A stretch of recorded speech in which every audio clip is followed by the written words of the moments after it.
All right, we got a graph negative y minus 4x equals negative 1.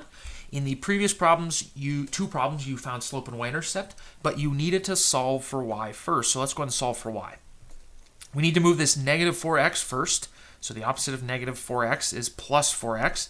And whatever we do to one side, we need to do to the other. Negative 4x plus 4x cancels. We drop down our negative y. Remember, we have to drop down the sign in front. So negative y equals. Now, we cannot do negative 1 plus 4x. They are not like terms. So I'm going to rewrite 4x, and it's positive minus 1. It's minus 1 right there. Now, y is not by itself. We still have this imaginary little negative 1 right here. So we have to divide by negative 1, divide by negative 1. Those cancel. We're left with y equals. Now, we've got to divide negative 1 by each term on the right side, and that is a really good looking heart because I really love math. 4x divided by negative 1. All we have to do here is just flip the sign out front, so negative 4x. And then negative 1 divided by negative 1, we change the sign to plus 1.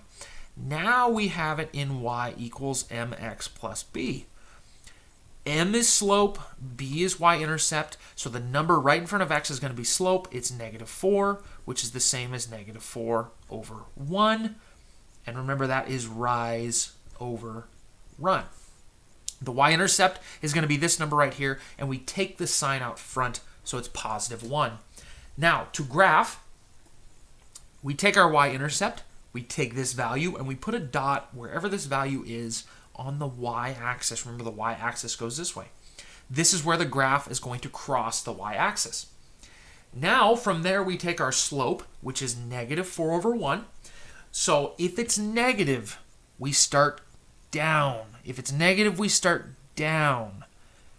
1, 2, 3, 4 to the right 1. Make sure you count correctly, especially when you get bigger numbers like 4.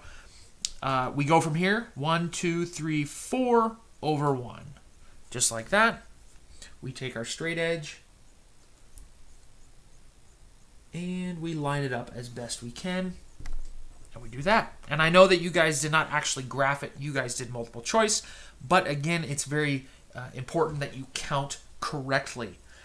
The correct answer here for the multiple choice is going to be option number 4.